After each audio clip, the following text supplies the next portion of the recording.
Up to Dan, I noticed you have a platform. It's pretty long. So I guess, this race is not just about one seat, it's about the Democratic majority. Maine is among a small group of states that all the pundits have labeled competitive, toss-up, use whatever word you will. So the Democrat has a chance, right? No matter how long Senator Collins has been in the Senate and her strengths. So what is it you would hope to achieve first and foremost? We've heard the word affordability all year long. That's the big buzzword. But you've got your platform, Dan. Let's say you're elected and you're part of a new Democratic majority. What's the day one agenda for you? Well, one, we need to stop this brutality that ICE is imposing on communities across this country. It was just brought home to Biddeford on Monday when Johann Sebastian Guerrero was gunned down. That needs to stop day one. Two, the foreign war in Iraq. That senseless, Iraq or Iran? I'm sorry, Iran. That escapade over there is costing us almost, by some estimates, $100 billion. While at home, people are struggling to put gas into their car and you mentioned affordability. People can't afford health care. They can't afford housing. They can't afford a quality education. The American dream has all but slipped away from too many Mainers. So yeah, I'm gonna go down to Washington, D.C., and I'm gonna fight for Mainers. I'm going to stand up to Donald Trump and not be a rubber stamp like Susan Collins has been. But people also want to know, how are you then going to make my life better? And in that plan, the Do What's Right Substack, I lay out some pretty detailed solutions to that. And I think as a Democratic Party, that's what we need to inspire people on. As someone who started a small business in his garage and has grown it to employ over 100 people and ship beer across the country, and it has really become a bedrock of the Maine economy, I think I have the kind of skills to move the Democratic Party forward. Ashley, you're elected senator, you're part of a new Democratic majority. Where do you start when you get to Washington? I'd reform the health care. I think it's time that we start refunding what was stolen from us.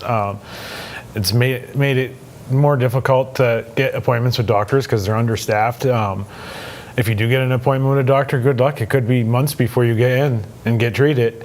I think another thing that should be taken care of is the tariffs. That's what jacked the price on a lot of the products in the stores. I pay more for my coffee. I'm pretty certain a lot of Americans pay more for their coffee thanks to Trump's tariffs on the coffee, and then it's affecting every other product.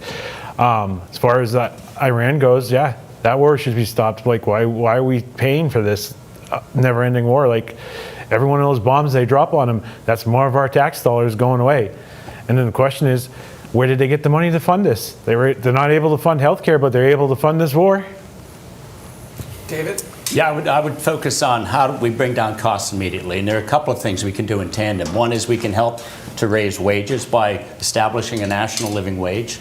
We can also increase Social Security benefits for retirees who aren't receiving enough income.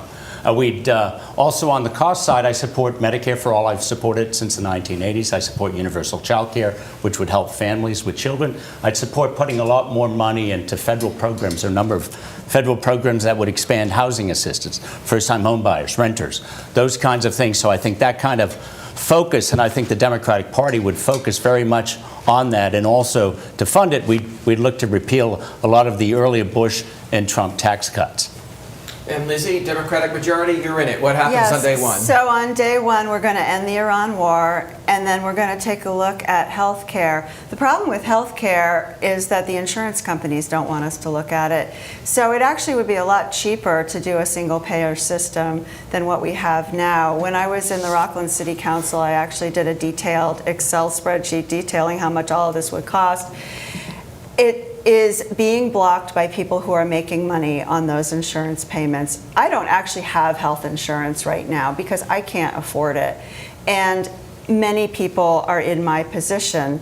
I work as a realtor. I'm basically a self-employed person. Sometimes I can afford it, sometimes I can't.